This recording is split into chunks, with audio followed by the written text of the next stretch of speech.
రోజు అయితే ఒక వింత అయితే జరిగింది. ఆ వింత విన్న తర్వాత మీరు షేక్ అయిపోతారు. నాకు తెలిసి మీ లైఫ్ లో ఎప్పుడు ఇలా జరుగుండదు. మా వారైతే కూరగాయలు తీసుకొచ్చి ఇచ్చేసి బయటకైతే వెళ్ళిపోయారు. ఇంకా ఈ కూరగాయలు చదిరేటప్పుడు నాకైతే పాలకూర అయితే కనపడింది. ఇంకా నాకు దాన్ని చూడగానే దానికిలాగా నేను కూడా వాడిపోయాను. ఇంకా కరేపాకు అయితే నాకు కలక పెట్టుకోవాలా ఇంకా ఇదే ఆలోచన ఎక్కువైపోతుంది. ఇంకా కూరగాయలన్నీ చదిరేటప్పుడు మాత్రం పిచ్చి లేసిపోతుంది.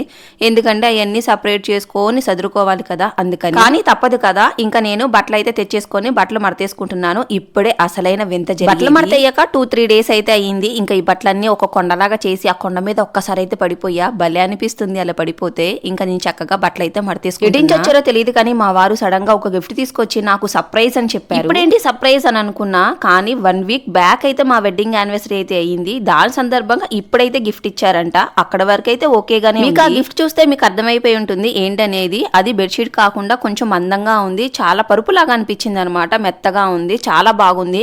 కానీ అది నాకు గిఫ్ట్ ఇస్తారేలే, ఏదో ఒక గిఫ్ట్ ఇచ్చారులే అని హ్యాపీగా ఉన్నా. ఆ హ్యాపీని 1 మినిట్ కూడా ఉంచలేదు. మా వారు వర్క్ చేసినందుకు కొన్ని పాయింట్స్ అయితే వస్తాయి. ఆ పాయింట్స్ లో అయితే ఇది తీసుకున్నారు. ఇలాంటి వింత విషయాలు ఎవరి లైఫ్ లో అయినా జరుగుతాయా? కానీ అది మాత్రం చాలా బరువు అనిపించింది. ఇంకా మా వారికి ఇసిరేసా, నువ్వే మడత పెట్టుకొని నువ్వే దాసేసుకో అని.